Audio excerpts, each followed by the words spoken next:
Punjabi radio USA ਸੁਣ ਰਹੇ ਸਾਰੇ ਹੀ ਮਾਣਯੋਗ ਅਤੇ ਸਤਿਕਾਰਤ ਸਰੋਤਿਆਂ ਨੂੰ ਬਹੁਤ ਹੀ ਪਿਆਰ ਸਤਿਕਾਰ ਸਾਹਿਬ ਦੋਨੋਂ ਜੋੜ ਕੇ ਨਿੱਘੀ ਜਿਹੀ ਸਤਿ ਸ੍ਰੀ ਅਕਾਲ। ਸਭ ਨੂੰ ਜੀ ਨੂੰ ਆਖਦੇ ਹਾਂ। ਸੋ ਤੇ ਪ੍ਰੋਗਰਾਮ ਖਬਰ ਤੇ ਨਜ਼ਰ ਦੇ ਵਿੱਚ ਆਪ ਸਭ ਦਾ ਨਿੱਘਾ ਸਵਾਗਤ ਹੈ। ਅੱਜ 18 ਜੁਲਾਈ ਦਿਨ ਬੁੱਧਵਾਰ ਤੇ ਸਾਡੇ ਨਾਲ ਸ਼ਾਮ ਦੇ ਖਬਰ ਤੇ ਨਜ਼ਰ ਪ੍ਰੋਗਰਾਮ ਦੇ ਵਿੱਚ ਇਸ ਟਾਈਮ ਜੁੜ ਚੁੱਕੇ ਨੇ ਪਟਿਆਲਾ ਸਟੂਡੀਓਜ਼ ਤੋਂ ਬਲਤੇਜ ਪੰਨੂ ਜੀ। ਬਲਤੇਜ ਪੰਨੂ ਜੀ ਨਿੱਘੀ ਜੀ ਨੂੰ ਪਿਆਰ ਭਰੀ ਸਤਿ ਸ੍ਰੀ ਅਕਾਲ ਜੀ। ਸਤਿ ਸ਼੍ਰੀ ਅਕਾਲ ਜੀ, ਧੰਨਵਾਦ ਜੀ, ਬਹੁਤ ਮਿਹਰਬਾਨੀ। ਸਾਡੇ ਅੱਜ ਦੇ ਪ੍ਰੋਗਰਾਮ ਖਬਰ ਤੇ ਨਜ਼ਰ ਉਸ ਨੂੰ ਸਪਾਂਸਰ ਕਰਦੇ ਨੇ ਖਾਲਸਾ ਇੰਸ਼ੋਰੈਂਸ ਏਜੰਸੀ ਵਾਲੇ, ਜਿਨ੍ਹਾਂ ਦੇ ਕੋਲੋਂ ਤੁਸੀਂ ਹਰ ਇੱਕ ਤਰੀਕੇ ਦੀ ਇੰਸ਼ੋਰੈਂਸ ਕਰਵਾ ਸਕਦੇ ਹੋ। ਇੰਸ਼ੋਰੈਂਸ ਬਾਰੇ ਪਤਾ ਕਰਨ ਲਈ ਕਾਲ ਕਰ ਸਕਦੇ ਹੋ ਨੰਬਰ 408 272 2500 ਦੇ ਉੱਤੇ। ਇਸ ਦੇ ਨਾਲ ਨਾਲ Gurdeep Singh Vardi Clovis, Ishanjeet Singh Kaloti Yuba City, Satnam Singh Shergill Selma, Bahadur Singh Gill Fowler, Ranveer Singh Rana, Surinder Singh Chauhan, Satnam Singh, Sukhchain Singh, ਸਾਰੇ ਜਾਣੇ ਬੇਕਰਸਫੀਲਡ ਹੈ ਅਤੇ Chicago pizza with a twist ਵਾਲੇ, ਜਿਨ੍ਹਾਂ ਦੇ ਕੋਲੋਂ ਤੁਸੀਂ ਹਰ ਤਰ੍ਹਾਂ ਦਾ veg non veg Indian style pizza order ਕਰ ਸਕਦੇ ਹੋ। ਪੀਜ਼ਾ ਆਰਡਰ ਕਰਨ ਦੇ ਲਈ ਇਹਨਾਂ ਦੀ ਵੈਬਸਾਈਟ www.chicagopizzatwist.com ਦੇ ਉੱਤੇ ਜਿਹੜਾ ਤੁਸੀਂ ਜਾ ਸਕਦੇ ਹੋ ਅਤੇ 10% ਡਿਸਕਾਊਂਟ ਲੈਣ ਦੇ ਲਈ ਕੂਪਨ ਕੋਡ 1313 ਉਸ ਦਾ ਇਸਤੇਮਾਲ ਕਰ ਸਕਦੇ ਹੋ। ਇਹਨਾਂ ਸਾਰਿਆਂ ਦਾ ਬਹੁਤ ਬਹੁਤ ਧੰਨਵਾਦ। ਜੇਕਰ ਤੁਸੀਂ ਜਾਂ ਕੋਈ ਹੋਰ ਕਾਰੋਬਾਰ ਇਸ ਪ੍ਰੋਗਰਾਮ ਨੂੰ ਸਪਾਂਸਰ ਕਰਨਾ ਚਾਹੁੰਦੇ ਹੋ, ਸੰਪਰਕ ਕਰੋ 408 722 7698 ਦੇ ਉੱਤੇ। ਪੰਨੂ ਜੀ, ਗੱਲਬਾਤ ਦਾ ਸਿਲਸਿਲਾ ਕਰਦੇ ਹਾਂ ਸ਼ੁਰੂ। ਕਹਿੰਦੇ ਬੇਵਿਸ਼ਵਾਸੀ ਮਤੇ ਦੇ ਉੱਤੇ ਬਹਿਸ ਕੱਲ੍ਹ ਨੂੰ। ਜੀ ਸਰਕਾਰ ਦੇ 4.5 ਸਾਲਾਂ ਦੇ ਸਮੇਂ ਦੇ ਦੌਰਾਨ ਜਦੋਂ ਉਹਨੇ ਸੱਤਾ ਜਿਹੜੀ ਹੈ ਜੀ ਭੋਗੀ ਆ, ਇਹ ਪਹਿਲੀ ਵਾਰੀ ਆ ਕਿ ਉਹਨੂੰ ਜਿਹੜਾ ਜੀ ਇਹ ਤੱਤੇ ਪਾਣੀ ਦੇ ਵਿੱਚ ਪੈਣਾ ਪਊਗਾ। ਵੈਸੇ ਤਾਂ ਜਿਹੜਾ ਪਿਛਲਾ ਸੈਸ਼ਨ ਸੀਗਾ ਉਹਦੇ ਵਿੱਚ ਬਾਰ-ਬਾਰ ਇਹ ਕੋਸ਼ਿਸ਼ ਹੋਈ ਕਿ ਜਿਹੜਾ ਮਤਾ ਸੀਗਾ ਬੇਵਿਸ਼ਵਾਸੀ ਦਾ ਉਹ ਲਿਆਂਦਾ ਜਾਵੇ, ਪਰ ਜਿਹੜੀ ਸੱਤਾਧਾਰੀ ਧਿਰ ਸੀਗੀ ਉਹਦੇ ਬੰਦੇ ਵੀ ਪਿਛਲੀ ਵਾਰੀ ਜਿਹੜੇ ਸੀ ਅਜੀਬੋ ਗਰੀਬ ਤਰੀਕੇ ਦੀਆਂ ਕਾਰਵਾਈਆਂ ਜਿਹੜੀਆਂ ਸੀਗੀਆਂ ਉਹ ਕਰਦੇ ਰਹੇ। ਇਹਨਾਂ ਕਾਰਵਾਈਆਂ ਦੇ ਵਿੱਚ ਜਿਉਂ ਸੈਸ਼ਨ ਸ਼ੁਰੂ ਹੁੰਦਾ ਉਹ ਸਭ ਤੋਂ ਪਹਿਲਾਂ ਟੱਪ ਕੇ ਜਿਹੜਾ ਜੀ ਉਹ ਆ ਜਾਂਦੇ ਇਹਦੇ ਵੈਲ ਦੇ ਵਿੱਚ, ਤੇ ਉੱਥੇ ਆ ਕੇ ਜਿਹੜੀ ਸੀ ਉਹ ਜਿੰਦਾਬਾਦ ਮੁਰਦਾਬਾਦ ਕਰਨੀ ਸ਼ੁਰੂ ਕਰ ਦਿੰਦੇ। ਪੂਰੇ ਦਾ ਪੂਰਾ ਜਿਹੜਾ ਸਮਾਗਮ ਸੀਗਾ ਉਹ ਇਹਨਾਂ ਦੇ ਰੌਲੇ ਗੌਲੇ ਦੀ ਭੇਟ ਚੜ ਗਿਆ, ਕਿਉਂਕਿ ਪਤਾ ਸੀਗਾ ਸਰਕਾਰ ਨੂੰ ਜੇ ਇਹਦੇ ਉੱਤੇ ਬਹਿਸ ਜਿਹੜੀ ਆ ਜੀ ਉਹ ਛਿੜਦੀ ਆ ਤੇ ਫਿਰ ਜਿਹੜਾ ਜੀ ਉਹਨੂੰ ਬਹੁਤ ਸਾਰੇ ਸਵਾਲਾਂ ਦਾ ਜਵਾਬ ਜਿਹੜਾ ਉਹ ਦੇਣਾ ਪੈ ਸਕਦਾ। ਇਸ ਕਰਕੇ ਉਹਨਾਂ ਨੇ ਇਹ ਹੋਣ ਹੀ ਨਹੀਂ ਦਿੱਤਾ। ਹੁਣ ਸੰਭਾਵੀ ਰੂਪ ਦੇ ਵਿੱਚ ਇਹ ਸਮਝਿਆ ਜਾ ਰਿਹਾ ਹੈ ਕਿ ਇਹ ਜਿਹੜਾ ਮੌਜੂਦਾ ਮੌਨਸੂਨ ਸੈਸ਼ਨ ਹੈ, ਇਹ ਸੰਭਾਵੀ ਰੂਪ 'ਚ ਇਹ ਆਖਰੀ ਸੈਸ਼ਨ ਜਿਹੜਾ ਉਹ ਹੋ ਸਕਦਾ ਸਰਕਾਰ ਦਾ, ਕਿਉਂਕਿ ਮੈਂ ਜਿਵੇਂ ਇੱਕ ਦਿਨ ਗੱਲ ਜਿਹੜੀ ਉਹ ਕੀਤੀ ਸੀਗੀ ਕਿ ਇਹ ਸਮਝਿਆ ਜਾ ਰਿਹਾ ਕਿ ਜਿਹੜੇ 2 ਰਾਜਾਂ ਦੀ ਚੋਣ ਹੈ ਉਹ ਬੜੀ ਅਹਿਮ ਹੈ ਵਿਧਾਨ ਸਭਾ ਦੀ ਭਾਰਤੀ ਜਨਤਾ ਪਾਰਟੀ ਦੇ ਵਾਸਤੇ। ਉਹ ਮੱਧ ਪ੍ਰਦੇਸ਼ ਤੇ ਰਾਜਸਥਾਨ ਜਿਹੜੇ ਆ ਜੀ ਉਹ ਸ਼ਾਮਲ ਹੈ। ਇੱਥੇ ਐਂਟੀ ਇਨਕਮਬੈਂਸੀ ਬਹੁਤ ਹੈ ਸਰਕਾਰ ਦੇ ਅਗੇਂਸਟ, ਔਰ ਸਰਕਾਰ ਭਾਰਤੀ ਜਨਤਾ ਪਾਰਟੀ ਨਹੀਂ ਚਾਹੁੰਦੀ ਕਿ ਜੇ ਇਹ ਚੋਣ ਦੋਨਾਂ ਥਾਵਾਂ ਤੋਂ ਹਾਰਦੀ ਹੈ ਤਾਂ ਕਿਹੜੇ ਮੂੰਹ ਦੇ ਨਾਲ 3 ਮਹੀਨਿਆਂ ਤੋਂ ਬਾਅਦ ਜਿਹੜੀ ਜਾਂ 4 ਮਹੀਨੇ ਤੋਂ ਬਾਅਦ ਲੋਕ ਸਭਾ ਦੀਆਂ ਚੋਣਾਂ ਦੇ ਵਿੱਚ ਆਊਗੀ। ਇਸ ਕਰਕੇ ਉਹਨਾਂ ਦੀ ਕੋਸ਼ਿਸ਼ ਜਿਹੜੀ ਹੈ ਉਹ ਇਹ ਆ ਕਿ ਇਹਨਾਂ ਰਾਜਾਂ ਦੇ ਲੋਕ ਸਭਾ ਦੀਆਂ ਚੋਣਾਂ ਨਾਲ ਹੀ ਜਿਹੜੀਆਂ ਜੀ ਉਹ ਕਰਵਾਈਆਂ ਜਾਣ। ਜੇ ਇਹਨਾਂ ਕਨਸੂਆਂ ਦੇ ਵਿੱਚ ਇਹਨਾਂ ਸੂਤਰਾਂ ਦੇ ਖਬਰਾਂ ਦੇ ਵਿੱਚ ਕੋਈ ਸੱਚਾਈ ਹੈ ਤੇ ਸਮਝ ਲਓ ਕਿ ਇਹ ਲਾਸਟ ਸੈਸ਼ਨ ਜਿਹੜਾ ਵੀ ਉਹ ਚੱਲ ਰਿਹਾ ਮੌਜੂਦਾ ਸਰਕਾਰ ਦਾ। ਹੁਣ ਇਹਦੇ ਵਿੱਚ ਜਿਹੜੇ ਸਪੀਕਰ ਸੁਮਿਤਰਾ ਮਹਾਜਨ ਨੇ ਉਹਨਾਂ ਨੇ ਮੰਨਿਆ ਤੇ ਬਹੁਤੀਆਂ ਪਾਰਟੀਆਂ ਦੇ ਵੱਲੋਂ ਦਿੱਤੇ ਗਏ ਇਸ ਸੰਬੰਧੀ ਨੋਟਿਸ ਜਿਹੜੇ ਆ ਜੀ ਉਹਦਾ ਵਿੱਚ TDP ਦੇ ਕੇਸੀ ਨੇ ਨਹੀਂ ਸ੍ਰੀਨਿਵਾਸ ਨੂੰ ਇਸ ਮਤੇ ਨੂੰ ਅੱਗੇ ਵਧਾਉਣ ਦੇ ਵਾਸਤੇ ਆਖਿਆ ਗਿਆ। ਪ੍ਰਸ਼ਨ ਕਾਲ ਦੇ ਦੌਰਾਨ TDP, ਕਾਂਗਰਸ, NCP ਹੋਰਨਾਂ ਪਾਰਟੀਆਂ ਦੇ ਸੰਸਦ ਮੈਂਬਰਾਂ ਨੇ ਬੇਭਰੋਸਗੀ ਦੇ ਮਤੇ ਦੇ ਉੱਤੇ ਜ਼ੋਰ ਦਿੱਤਾ ਔਰ 50 ਤੋਂ ਵੱਧ ਸੰਸਦ ਮੈਂਬਰਾਂ ਨੇ ਇਸ ਮਤੇ ਦਾ ਸਮਰਥਨ ਜਿਹੜਾ ਜੀ ਉਹ ਕੀਤਾ ਔਰ ਇਹ ਨੋਟਿਸ ਸਵੀਕਾਰ ਕਰ ਲਿਆ ਗਿਆ।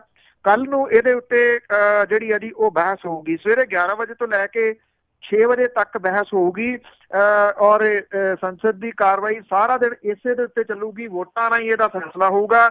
ਕੋਈ ਪ੍ਰਸ਼ਨ ਕਾਲ ਨਹੀਂ ਹੋਊਗਾ ਕੱਲ ਨੂੰ। ਸੰਸਦ ਦੇ ਵਿੱਚ ਬੇਭਰੋਸਗੀ ਮਤੇ ਤੋਂ ਇਲਾਵਾ ਹੋਰ ਕੋਈ ਕੰਮ ਨਹੀਂ ਹੋਊਗਾ। ਹੁਣ ਇਹ ਬੜਾ ਅਹਿਮ ਰਹੂਗਾ ਜਦੋਂ ਵੋਟਾਂ ਦੀ ਗੱਲ ਜਿਹੜੀ ਆ ਜੀ ਉਹ ਆਉਂਦੀ ਆ, ਉਹ ਇਸ ਪੱਖੋਂ ਅਹਿਮ ਰਹੂਗਾ। ਜੇ ਤਾਂ ਆਪਾਂ ਗੱਲ ਕਰੀਏ ਸਾਰੀਆਂ ਸਿਆਸੀ ਪਾਰਟੀਆਂ ਦੀ, ਵਿਰੋਧੀ ਪਾਰਟੀਆਂ ਜਿਹੜੀਆਂ ਨੇ ਜਦੋਂ ਇਕੱਠੀਆਂ ਰਹਿੰਦੀਆਂ ਨੇ ਤੇ ਬਿਨਾਂ ਕਿਸੇ ਸ਼ੱਕ ਦੇ ਉਹ ਇੱਕ ਵੱਡੀ ਮੁਸ਼ਕਲ ਦੇ ਵਿੱਚ ਪਾ ਸਕਦੀਆਂ ਨੇ ਸਿਆਸੀ ਪਾਰਟੀਆਂ ਨੂੰ। ਪਰ ਪਿਛਲੇ ਕੁਝ ਸਮੇਂ ਤੋਂ ਲਗਾਤਾਰ ਤੋੜ ਤੇ ਭਾਰਤੀ ਜਨਤਾ ਪਾਰਟੀ ਨੂੰ, ਕੇਂਦਰ ਦੀ ਸਰਕਾਰ ਨੂੰ ਰੱਖਣ ਵਾਲੀ ਜਿਹੜੀ ਇਹਦੀ ਆਪਣੀ ਸ਼ਿਵ ਸੈਨਾ, ਉਹਨੇ ਇਹ ਗੱਲ ਕਹੀ ਆ ਕਿ ਉਹ ਇਸ ਮਾਮਲੇ ਦੇ ਵਿੱਚ ਸਰਕਾਰ ਦੇ ਵਿਰੋਧ ਦੇ ਵਿੱਚ ਨਹੀਂ ਜਾਊਗੀ। ਹਾਲਾਂਕਿ ਭਾਵੇਂ ਜਿਹੜੀ ਸ਼ਿਵ ਸੈਨਾ ਹੈ ਉਹਦੇ ਕੱਲਿਆਂ ਸਰਕਾਰ ਦੇ ਹੱਕ ਦੇ ਵਿੱਚ ਡਟਣ ਦੇ ਬਾਵਜੂਦ ਸਰਕਾਰ ਤੋਂ ਐਡਾ ਸੌਖਾ ਇਹਦੇ ਵਿੱਚੋਂ ਲੰਘ ਸਕਣਾ ਜਿਹੜਾ ਜੀ ਉਹ ਨਹੀਂ ਹੋਊਗਾ। ਇਹ ਵੀ ਨਹੀਂ ਹੈ ਕਿ ਸਰਕਾਰ ਡਿੱਗਣ ਦੀ ਨੌਬਤ ਜਿਹੜੀ ਹੈ ਜੀ ਉਹ ਆ ਜਾਊਗੀ, ਪਰ ਇੰਨਾ ਜ਼ਰੂਰ ਹੈ ਕਿ ਜੇ ਇਹ ਸੈਸ਼ਨ ਆਖਰੀ ਹੈ ਤੇ ਇਹਨਾਂ ਕਿਹਾ ਜਾ ਸਕਦਾ ਹੈ ਕਿ ਇਹ ਮੁਸੀਬਤਾਂ ਭਰਿਆ ਸਰਕਾਰ ਦੇ ਵਾਸਤੇ, ਮੌਜੂਦਾ ਸਰਕਾਰ ਦੇ ਵਾਸਤੇ ਹੋਊਗਾ। ਜੀ ਜੀ ਬਿਲਕੁਲ। ਸੋ ਕਾਫੀ ਅਹਿਮ ਦਾ ਜਿਹੜਾ ਦੇਣਾ ਕੱਲ੍ਹ ਦਾ ਰਹੇਗਾ। ਅਗਲੀ ਆਪਾਂ ਪੰਨੂ ਜੀ ਗੱਲ ਕਰਦੇ ਹਾਂ। ਪੰਜਾਬ ਦੇ ਮੁੱਖ ਮੰਤਰੀ ਹੁਣਾਂ ਨੇ ਕਰਨਾਟਕ ਅਤੇ ਰਾਜਸਥਾਨ ਦੇ ਮੁੱਖ ਮੰਤਰੀਆਂ ਨੂੰ ਚਿੱਠੀਆਂ ਲਿਖੀਆਂ ਬੰਦੀ ਸਿੰਘਾਂ ਨੂੰ ਲੈ ਕੇ। ਜੀ ਐਕਚੁਅਲੀ ਇਹ ਚਿੱਠੀ ਜਿਹੜੀ ਹੈ ਜੀ ਲਿਖੀ ਗਈ ਆ ਦੋ ਥਾਵਾਂ ਨੂੰ। ਇਹ ਚੰਗੀ ਗੱਲ ਜਿਹੜੀ ਹੈ ਜੀ ਉਹ ਕਹੀ ਜਾ ਸਕਦੀ ਹੈ। ਹਾਲਾਂਕਿ ਕੁਛ ਲੋਕ ਇਹਨੂੰ ਪੰਥਕ ਸਿਆਸਤ ਦਾ ਪਾਰਟ ਜਿਹੜਾ ਜੀ ਉਹ ਕਹਿ ਸਕਦੇ ਆ, ਕਿਉਂਕਿ ਜਿਨ੍ਹਾਂ ਲੋਕਾਂ ਨੇ ਆਪਣੀਆਂ ਸਜ਼ਾਵਾਂ ਜਿਹੜੀਆਂ ਜੀ ਉਹ ਪੂਰੀਆਂ ਕੀਤੀਆਂ ਨੇ, ਇਹ ਤਾਂ ਉਹਨਾਂ ਦਾ ਕਾਨੂੰਨੀ ਹੱਕ ਵੀ ਹੈ ਨਾ ਜੀ ਕਿ ਉਹਨਾਂ ਨੂੰ ਰਿਹਾ ਜਿਹੜਾ ਉਹ ਕੀਤਾ ਜਾਵੇ। ਨਹੀਂ ਕੀਤਾ ਜਾ ਰਿਹਾ, ਇਹਦੇ ਪਿੱਛੇ ਜਿਹੜੀ ਹੈ ਜੀ ਉਹ ਸਿਆਸਤ ਸਿਖਰ ਦੀ ਕਹੀ ਜਾ ਸਕਦੀ ਹੈ। ਹੁਣ ਮੁੱਖ ਮੰਤਰੀ ਹੋਰੀ ਵੀ ਇਹਦੇ ਵਿੱਚ ਜਿਹੜਾ ਜੀ ਉਹ ਕੁੱਦੇ ਆ, ਕਿਉਂਕਿ ਸ਼ਾਇਦ ਉਹਨਾਂ ਨੇ ਜਿਹੜਾ ਜੀ ਇਹ ਚਿੱਠੀਆਂ ਲਿਖ ਕੇ ਜਿਹੜੀ ਪੰਥਕ ਸਿਆਸਤ ਹੈ ਉਹਦੇ ਵਿੱਚ ਇੱਕ ਹੋਰ ਪੱਤਾ ਜਿਹੜਾ ਜੀ ਉਹ ਖੇਡਿਆ। ਤੇ ਬੇਸ਼ੱਕ ਜਿਹੜੇ ਸਿਆਸੀ ਲੋਕ ਹੁੰਦੇ ਆ ਜੀ ਉਹ ਜਦੋਂ ਵੀ ਕੋਈ ਏਦਾਂ ਦੀ ਕਾਰਵਾਈ ਕਰਦੇ ਉਹਦੇ ਪਿੱਛੇ ਉਹਨਾਂ ਦਾ ਕੋਈ ਨਾ ਕੋਈ ਮਕਸਦ ਸਿਆਸਤ ਜਿਹੜਾ ਜੀ ਉਹ ਲੁਕਿਆ ਹੁੰਦਾ। ਉਹ ਸਰਪੰਚੀ ਦੀਆਂ ਚੋਣਾਂ ਹੋ ਸਕਦੀਆਂ ਨੇ, ਇਹ 19 ਦੀਆਂ ਲੋਕ ਸਭਾ ਵਿੱਚ ਚੋਣਾਂ ਹੋ ਸਕਦੀਆਂ ਨੇ, ਕੁਛ ਵੀ ਹੋਵੇ। ਉਹ ਚੀਜ਼ਾਂ ਪਾਸੇ ਰੱਖ ਕੇ ਇਹ ਇੰਨਾ ਜ਼ਰੂਰ ਹੈ ਜੀ ਕਿ ਇਹ ਠੀਕ ਉਹਨਾਂ ਨੇ ਸਟੈਪ ਜਿਹੜਾ ਉਹ ਚੁੱਕਿਆ। ਇੱਕ ਤਾਂ ਉਹਨਾਂ ਨੇ ਕਰਨਾਟਕ ਦੇ ਮੁੱਖ ਮੰਤਰੀ HD ਕੁਮਾਰਸਵਾਮੀ ਨੂੰ ਜਿਹੜੀ ਹੈ ਜੀ ਚਿੱਠੀ ਲਿਖੀ ਆ। ਉਹਦੇ ਵਿੱਚ ਉਹਨਾਂ ਨੇ ਗੁਰਦੀਪ ਸਿੰਘ ਖੇੜਾ ਨੂੰ ਉਹਦੇ ਚੰਗੇ ਵਿਹਾਰ ਦੇ ਆਧਾਰ ਦੇ ਉੱਤੇ ਅਗਾਊਂ ਰਿਹਾ ਕਰਨ ਦੇ ਵਾਸਤੇ ਜਿਹੜਾ ਜੀ ਆਖਿਆ। ਖੇੜਾ ਨੂੰ ਸਾਲ 15 ਦੇ ਵਿੱਚ ਕਰਨਾਟਕ ਦੀ ਗੁਲਬਰਗਾ ਜੇਲ੍ਹ ਤੋਂ ਅੰਮ੍ਰਿਤਸਰ ਕੇਂਦਰੀ ਜੇਲ੍ਹ ਦੇ ਵਿੱਚ ਤਬਦੀਲ ਕੀਤਾ ਗਿਆ ਸੀ, ਜਿਹੜਾ ਕਿ ਇੱਥੇ ਦੂਹਰੀ ਉਮਰ ਕੈਦ ਦੀ ਸਜ਼ਾ ਭੁਗਤ ਰਿਹਾ। ਇਹ ਦੱਸਿਆ ਗਿਆ ਕਿ ਕੈਪਟਨ ਅਮਰਿੰਦਰ ਸਿੰਘ ਹੋਰਾਂ ਨੇ ਗੁਰਦੀਪ ਸਿੰਘ ਉਰਫ ਦੀਪ ਪੁੱਤਰ ਬੰਤਾ ਸਿੰਘ ਦੇ ਮਾਮਲੇ ਦੇ ਵਿੱਚ ਵਿਚਾਰਨ ਦੇ ਵਾਸਤੇ ਕਰਨਾਟਕ ਦੇ ਜੇਲ੍ਹ ਵਿਭਾਗ ਨੂੰ ਸਲਾਹ ਦੇਣ ਦੇ ਵਾਸਤੇ HD ਕੁਮਾਰਸਵਾਮੀ ਦੇ ਸਹਿਯੋਗ ਦੀ ਮੰਗ ਜਿਹੜੀ ਹੈ ਜੀ ਉਹ ਕੀਤੀ ਆ। ਦੂਸਰਾ ਜਿਹੜਾ ਹੈ ਜੀ ਕੈਪਟਨ ਅਮਰਿੰਦਰ ਸਿੰਘ ਹੋਰਾਂ ਨੇ ਇੱਕ ਕੈਦੀ ਹੋਰ ਹਰਨੇਕ ਸਿੰਘ ਭੱਪ ਜਿਹੜਾ ਕਿ ਕੇਂਦਰੀ ਜੇਲ੍ਹ ਜੋਧਪੁਰ ਦੇ ਵਿੱਚ ਬੰਦ ਹੈ, ਉਹਨੂੰ ਪੰਜਾਬ ਦੀ ਕਿਸੇ ਢੁਕਵੀਂ ਜੇਲ੍ਹ ਦੇ ਵਿੱਚ ਤਬਦੀਲ ਕਰਨ ਦੀ ਪ੍ਰਕਿਰਿਆ ਦੇ ਵਿੱਚ ਤੇਜ਼ੀ ਲਿਆਉਣ ਦੇ ਵਾਸਤੇ ਰਾਜਸਥਾਨ ਦੀ ਮੁੱਖ ਮੰਤਰੀ ਵਸੁੰਧਰਾ ਰਾਜੇ ਨੂੰ ਵੀ ਚਿੱਠੀ ਜਿਹੜੀ ਹੈ ਜੀ ਉਹ ਲਿਖੀ ਆ।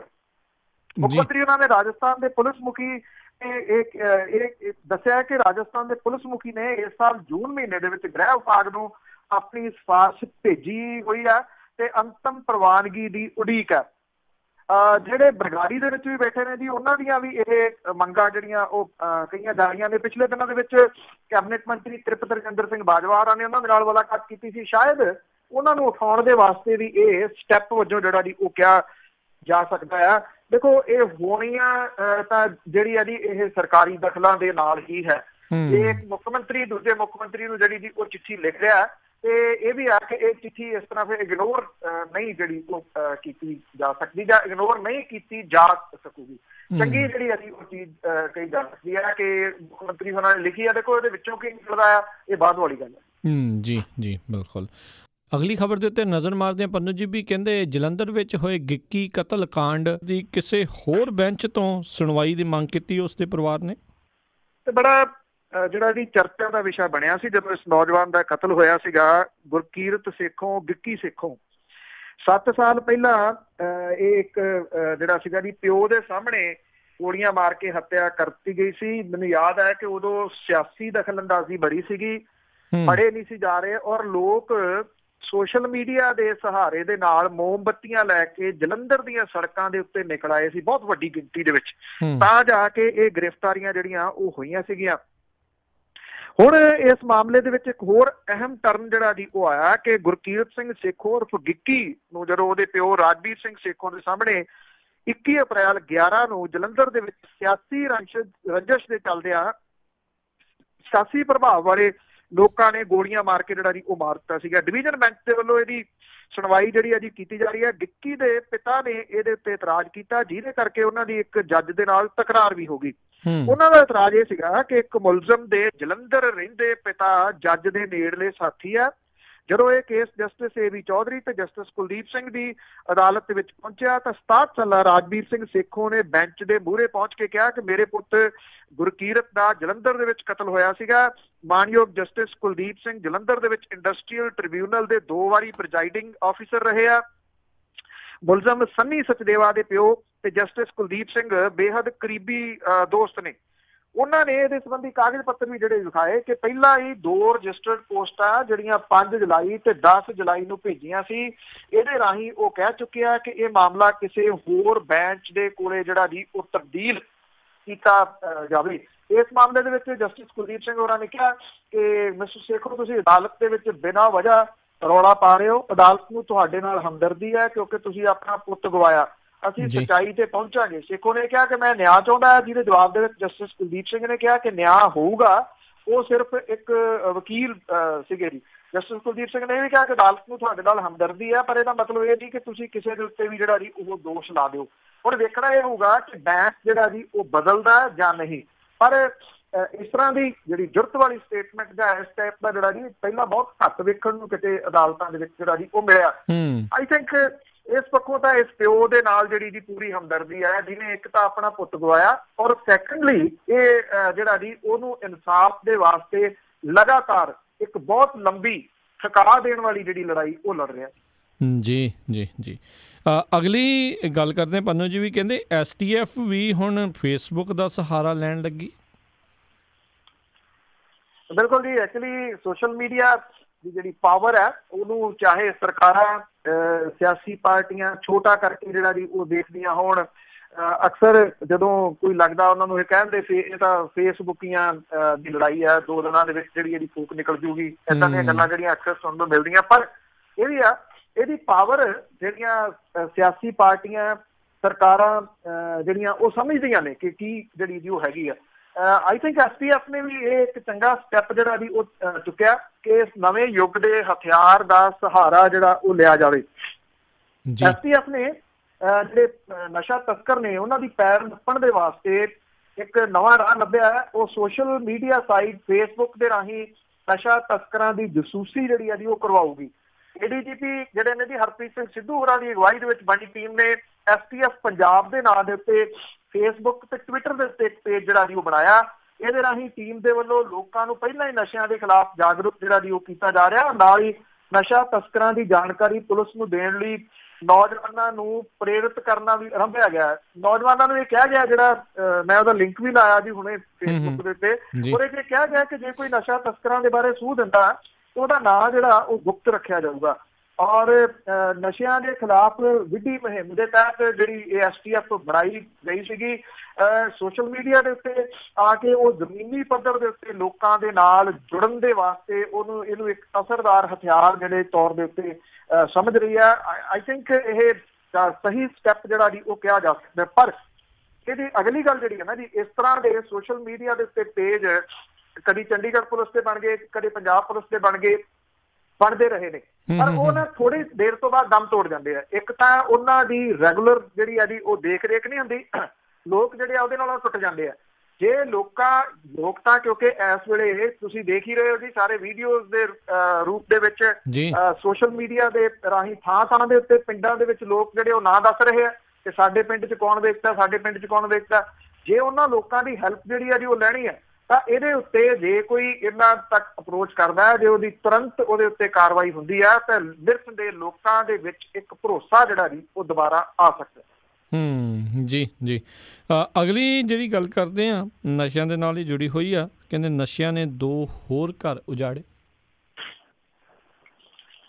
ਤਾਂ ਰੋਜ਼ ਦੀਆਂ ਖਬਰਾਂ ਜਿਹੜੀਆਂ ਦੀ ਉਹ ਹੈ ਨੇ ਇਹ ਨਹੀਂ ਰੁਕਦੀਆਂ ਜੀ। ਮੌਤਾਂ ਜਿਹੜੀਆਂ ਉਹ ਉਸੇ ਤਰੀਕੇ ਦੇ ਨਾਲ ਜਾਰੀ ਨੇ। ਇਹ ਜਿਹੜਾ ਫਿਰੋਜ਼ਪੁਰ ਵਾਲਾ ਏਰੀਆ ਇਸ ਵੇਲੇ ਸਭ ਤੋਂ ਜ਼ਿਆਦਾ ਮੌਤਾਂ ਜਿਹੜੀਆਂ ਇਸ ਖੇਤਰ ਦੇ ਵਿੱਚ ਹੋ ਰਹੀਆਂ ਨੇ। ਜੇ ਆਪਾਂ ਪਿਛਲੇ 1 ਹਫ਼ਤੇ ਦੀ ਗੱਲ ਜਿਹੜੀ ਆ ਜੀ ਉਹ ਕਰੀਏ, ਥਾਣਾ RSK ਦੇ ਅਧੀਨ ਪੈਂਦਾ ਪਿੰਡ ਕਾਲੇ ਕੇ ਹਠਾਰ, ਇੱਥੇ ਇੱਕ ਜਿਹੜੀ ਨੌਜਵਾਨ ਦੀ ਜਿਹੜੀ ਉਹ ਟੀਕਾ ਲਾ ਕੇ ਮੌਤ ਹੋਈ ਹੈ। 20 ਸਾਲਾਂ ਦਾ ਸੀਗਾ ਇਹ ਤੋਤਾ ਸਿੰਘ, ਜਿਹੜਾ ਸ਼ਮਸ਼ਾਨ ਘਾਟ ਦੇ ਕੋਲੇ ਡਿੱਗਾ ਹੋਇਆ ਸੀਗਾ ਜੀ। ਕੋਈ ਪਿੰਡ ਦਾ ਬੰਦਾ ਲੰਘਿਆ, ਇਹਨੇ ਪਿੰਡ ਵਾਲਿਆਂ ਨੂੰ ਦੱਸਿਆ, ਉਹਦੇ ਲੋਕਾਂ ਦੇ ਪਹੁੰਚਣ ਤੱਕ ਇਹਦੀ ਮੌਤ ਜਿਹੜੀ ਹੈ ਜੀ ਉਹ ਹੋ ਚੁੱਕੀ ਹੋਈ ਸੀਗੀ। ਇਹ ਪਹਿਲਾਂ ਵੀ ਨਸ਼ੇ ਜਿਹੜੇ ਉਹ ਕਰਦਾ ਸੀਗਾ ਔਰ ਜਿਹੜੀ ਕਾਰਵਾਈ ਆ ਅਗਲੀ ਪੁਲਿਸ ਨੇ ਜਿਵੇਂ ਸ਼ੁਰੂ ਕਰਨੀ ਹੁੰਦੀ ਉਹ ਕੀਤੀ। ਦੂਜੀ ਮੌਤ ਜਿਹੜੀ ਆ ਝਬਾਲ ਇਲਾਕੇ ਦੇ ਪਿੰਡ ਭੁੱਚਰ ਕਲਾਂ ਪੈਂਦਾ ਜੀ, ਇੱਥੇ ਹੋਈ ਆ। ਇਹਦੀ ਸ਼ਨਾਖਤ 23 ਸਾਲਾਂ ਦਾ ਬਲਜਿੰਦਰ ਸਿੰਘ ਜਿਹੜਾ ਜੀ ਉਹ ਹੋਈ ਦੱਸੀ ਜਾ ਰਹੀ ਆ। ਪਿੰਡ ਦਾ ਨੌਜਵਾਨ ਜਜਬੀਰ ਸਿੰਘ 4 ਦਿਨ ਪਹਿਲਾਂ ਨਸ਼ੇ ਦੀ ਤੋੜ ਕਰਕੇ ਇਹਦੀ ਮੌਤ ਹੋਈ ਸੀ। ਇਹਦੀ ਮੌਤ ਵੀ ਜਿਹੜੀ ਹੈ ਜੀ ਨਸ਼ੇ ਦੀ ਤੋੜ ਕਰਕੇ ਹੋਈ ਆ। ਇਹ ਜਿਹੜਾ ਬਲਜਿੰਦਰ ਸਿੰਘ ਜਿਹੜਾ ਜੀ ਉਹ ਦੱਸਿਆ ਜਾ ਰਿਹਾ। ਇਹਦੇ ਜਿਹੜੇ ਕਰੀਬੀ ਰਿਸ਼ਤੇਦਾਰ ਆ ਜੀ ਉਹ ਕਹਿੰਦੇ ਆ ਕਿ ਉਹ ਹੈਰੋਇਨ ਦਾ ਆਦੀ ਸੀਗਾ, ਸਖਤੀ ਹੋ ਗਈ ਜਿਹਦੇ ਕਰਕੇ ਨਸ਼ਾ ਜਿਹੜਾ ਜੀ ਉਹਨੂੰ ਮਿਲਣਾ ਬੰਦ ਹੋ ਗਿਆ। ਉਹਦੀ ਮਾਂ ਨੇ ਉਹਨੂੰ ਸਵੇਰੇ ਉਠਾਉਣ ਦੀ ਕੋਸ਼ਿਸ਼ ਕੀਤੀ ਪਰ ਉਹਦੀ ਮੌਤ ਜਿਹੜੀ ਆ ਜੀ ਉਹ ਹੋ ਚੁੱਕੀ ਹੋਈ ਸੀਗੀ। ਇਸ ਤਰ੍ਹਾਂ ਹੈ ਜੀ ਕਿ ਜਿਹੜਾ ਪੁਆਇੰਟ ਆਪਾਂ ਪਿਛਲੇ ਦਿਨਾਂ ਤੋਂ ਵੀ ਲਗਾਤਾਰ ਸਾਂਝਾ ਕਰ ਰਹੇ ਹਾਂ ਕਿ ਜੇ ਇੱਕ ਪਾਸੇ ਹੁਣ ਸਰਕਾਰ ਅੰਡਰ ਪ੍ਰੈਸ਼ਰ ਆ ਉਹ ਸਖਤੀ ਕਰ ਰਹੀ ਹੈ, ਸਖਤੀ ਦੇ ਨਾਲ ਨਾਲ ਜਿਹੜੇ ਇਹਦੇ ਉੱਤੇ ਲੱਗੇ ਹੋਏ ਲੋਕ ਨੇ ਜੀ ਉਹਨਾਂ ਦੀ ਮਦਦ ਕਰਨੀ ਬਹੁਤ ਜ਼ਰੂਰੀ ਹੈ। ਨਹੀਂ ਤਾਂ ਅਦਰਵਾਈਜ਼ ਇਹ ਇਸ ਤਰ੍ਹਾਂ ਦੀਆਂ ਜਿਹੜੀਆਂ ਡੈਥ ਨੇ ਨਾ ਜੀ ਉਹ ਹੋਰ ਵਧਣਗੀਆਂ ਕਿਉਂਕਿ ਸਰਕਾਰ ਦੇ ਕੋਲੇ ਇੰਤਜ਼ਾਮ ਨਾ। ਜੀ ਜੀ ਅਗਲੀ ਜਿਹੜੀ ਆਪਾਂ ਗੱਲ ਕਰਦੇ ਹਾਂ, ਅੰਮ੍ਰਿਤਸਰ ਜ਼ਮੀਨ ਘੁਟਾਲੇ ਦੇ ਵਿੱਚ ਕੈਪਟਨ ਅਮਰਿੰਦਰ ਦੇ ਬਰੀ ਹੋਣ ਦੇ ਆਸਾਰ। ਐਕਚੁਅਲੀ ਇਹ ਮਾਮਲਾ ਹਮੇਸ਼ਾ ਚਰਚਾ ਦੇ ਵਿੱਚ ਜਿਹੜਾ ਜੀ ਉਹ ਰਿਹਾ। ਇਹ ਜਦੋਂ ਦਰਜ ਕੀਤਾ ਗਿਆ ਸੀ ਉਦੋਂ ਵੀ ਚਰਚਾ ਦੇ ਵਿੱਚ ਸੀਗਾ ਤੇ ਜਦੋਂ ਵਾਪਸ ਲੈਣ ਦੇ ਵਾਸਤੇ ਆਖਿਆ ਗਿਆ ਉਦੋਂ ਵੀ ਚਰਚਾ ਦੇ ਵਿੱਚ ਸੀਗਾ ਤੇ ਜਦੋਂ ਵਾਪਸ ਨਹੀਂ ਲਿਆ ਗਿਆ ਇਹਦੀ ਜਾਂਚ ਕਰਨ ਦੀ ਗੱਲ ਜਿਹੜੀ ਕਹੀ ਗਈ ਉਦੋਂ ਵੀ ਚਰਚਾ ਦੇ ਵਿੱਚ ਸੀਗਾ। ਚਰਚਾ ਦੇ ਵਿੱਚ ਫੇਰ ਆ ਗਿਆ ਜਦੋਂ ਵੀਰ ਦਵਿੰਦਰ ਸਿੰਘ ਹੋਰੀ ਜਿਹੜੇ ਸਾਬਕਾ ਡਿਪਟੀ ਸਪੀਕਰ ਨੇ ਉਹ ਇਹਦੇ ਵਿੱਚ ਜਿਹੜਾ ਜੀ ਉਹ ਕੁੱਦ ਪਏ ਔਰ ਉਹਨਾਂ ਨੇ ਕਿਹਾ ਕਿ ਉਹਨਾਂ ਨੂੰ ਸਰਕਾਰੀ ਗਵਾਹ ਬਣਾਇਆ ਜਾਵੇ। ਅਦਾਲਤ ਨੇ ਅਰਜ਼ੀ ਉਹਨਾਂ ਦੀ ਖਾਰਜ ਕਰ ਦਿੱਤੀ ਕਿ ਨਹੀਂ ਉਹਨਾਂ ਨੂੰ ਨਹੀਂ ਬਣਾਇਆ ਜਾ ਸਕਦਾ। ਉਹ ਕਹਿੰਦੇ ਕਿ ਮੈਂ ਇਸ ਮਾਮਲੇ ਦੇ ਵਿੱਚ ਹਾਈ ਕੋਰਟ ਜਿਹੜਾ ਜੀ ਉਹ ਜਾਊਂਗਾ ਜੀ ਔਰ ਹਾਈ ਕੋਰਟ ਜਾ ਕੇ ਉਹ ਕਹਿੰਦੇ ਜੀ ਕਿ ਮੈਂ ਉੱਥੇ ਇਹਦੇ ਆਪਣਾ ਬਿਆਨ ਜਿਹੜਾ ਜੀ ਉਹ ਦੇਣਾ, ਪਰ ਉਹਨਾਂ ਦਾ ਬਿਆਨ ਤਾਂ ਨਹੀਂ ਲਿਆ ਗਿਆ। ਹੁਣ ਇਹ ਕਹਿ ਰਿਹਾ ਕਿ ਇਹਦੇ ਉੱਤੇ ਬਹਿਸ ਜਿਹੜੀ ਮੁਕੰਮਲ ਹੋ ਗਈ ਆ ਮੋਹਾਲੀ ਦੀ ਅਦਾਲਤ ਦੇ ਵਿੱਚ। ਸੈਸ਼ਨ ਜੱਜ ਜਿਹੜੇ ਨੇ ਮੋਹਾਲੀ ਦੇ ਉਹਨਾਂ ਦੀ ਅਦਾਲਤ ਦੇ ਵਿੱਚ ਇਹਦੇ ਜਿਹੜੀ ਹੈ ਜੀ ਕਾਰਵਾਈ ਚੱਲ ਰਹੀ ਸੀਗੀ। ਜੱਜ ਸਾਹਿਬ ਨੇ ਆਪਣਾ ਫੈਸਲਾ 23 ਜੁਲਾਈ ਤੱਕ ਰਾਖਵਾਂ ਜਿਹੜਾ ਜੀ ਉਹ ਰੱਖ ਲਿਆ। 11 ਜੁਲਾਈ ਨੂੰ ਅਦਾਲਤ ਨੇ ਕੈਪਟਨ ਅਮਰਿੰਦਰ ਸਿੰਘ ਹੋਰਾਂ ਦੇ ਖਿਲਾਫ ਸਰਕਾਰੀ ਗਵਾਹ ਬਣਨ ਦੀ ਜਿਹੜੀ ਹੈ ਜੀ ਅਰਜ਼ੀ ਉਹ ਖਾਰਜ ਕੀਤੀ ਸੀਗੀ। ਹੁਣ ਜਿਹੜੀ ਹੈ ਜੀ ਜਿਹੜੀ ਇਹ ਵਿਜੀਲੈਂਸ ਹੈ ਉਹ ਸਪਸ਼ਟ ਜਿਹੜਾ ਜੀ ਉਹ ਕਰ ਚੁੱਕੀ ਹੋਈ ਹੈ ਪਹਿਲਾਂ ਹੀ ਕਿ ਉਹਨਾਂ ਦੇ ਕੋਲੇ ਬਹੁਤੇ ਜ਼ਿਆਦਾ ਜਿਹੜੇ ਜੀ ਇਸ ਮਾਮਲੇ ਦੇ ਉੱਤੇ ਸਬੂਤ ਹੈ ਨਹੀਂ ਗੇ।